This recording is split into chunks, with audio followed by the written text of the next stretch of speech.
Hello friends, welcome to Rina's kitchen. আজ আমি তোমাদের সাথে শেয়ার করব সরপুঁটি মাছের ঝাল রেসিপি, যা বানাতে একদমই ইজি। প্রথমেই এখানে আমি 4টে বড় সাইজের সরপুঁটি মাছ নিয়ে নিয়েছি।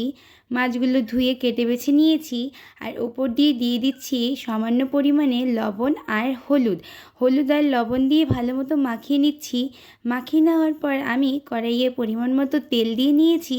এবার এই তেলের মধ্যে এক এক করে সরপুঁটি মাছগুলোকে দিয়ে দিচ্ছি।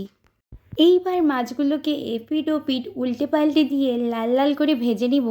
বড় সাইজের মাছগুলোকে আমি গোটাই রেখেছি, তোমরা চাইলে মিডিল থেকে হাফ হাফও করে নিতে পারো। মাছগুলো লাল লাল করে ভাজা হয়ে গেছে, এবার আমি নামিয়ে নিলাম। এবার সেই কড়াইয়ে আবারও আর একটু পরিমাণে তেল দিয়ে নিয়ে তার মধ্যে আমি শুকনো লঙ্কা ফোড়ন দিয়ে দিয়েছি। শুকনো লঙ্কাগুলো একটু ভাজা ভাজা হয়ে আসলেই এর মধ্যে আমি দিয়ে দিচ্ছি কেটে রাখা পেঁয়াজ।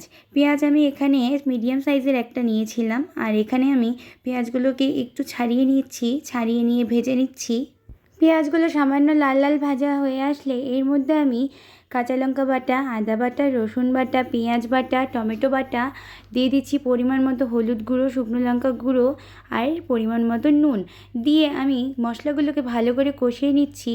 মশলাগুলো অনেকক্ষণ ধরে কষানোর পর মশলা একদম এই পর্যায়ে চলে আসে যখন একদমই শুকিয়ে যায়, তখনই বুঝে নিতে হবে যে মশলা একদম সুন্দরভাবে কষে গিয়েছে। সেই পর্যায়ে গিয়ে আমি এখানে সামান্য পরিমাণে জল দিয়ে দিচ্ছি, অর্থাৎ জলের পরিমাণটা নিজেদের ইচ্ছে অনুযায়ী বাড়িয়ে কিংবা কমিয়ে দিবেন।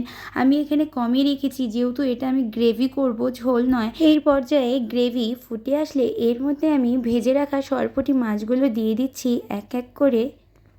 এইভাবে 2 থেকে 3 মিনিটের মতো সরপুঁটি মাছের সাথে গ্রেভি ফুটিয়ে নেওয়ার পর এর মধ্যে আমি গুঁড়ো গরম মশলা দিয়ে দিয়েছি। দিয়ে নেড়েচেড়ে নামিয়ে নিলেই তৈরি হয়ে যাবে সরপুঁটি মাছের ঝাল, যা খেতেতে অত্যন্ত সুস্বাদু হয়। এবং তোমরা দেখে বুঝতেই পারছো হয়তো কতটা ভালো লাগছে দেখতে, যেমন দেখতে সেটা খেতেও অনেকটা সুস্বাদু। তোমরা কিন্তু বাড়িতে অবশ্যই ট্রাই করো এবং আমাকে কমেন্টে জানিও কেমন হয়েছিল খেতে। আর আমার রেসিপিগুলো ভালো লেগে থাকলে অবশ্যই লাইক, কমেন্ট, শেয়ার এবং সাবস্ক্রাইব করে দিয়ে আমার পাশে থেকো। দেখা হচ্ছে নতুন একটি রেসিপি নিয়ে।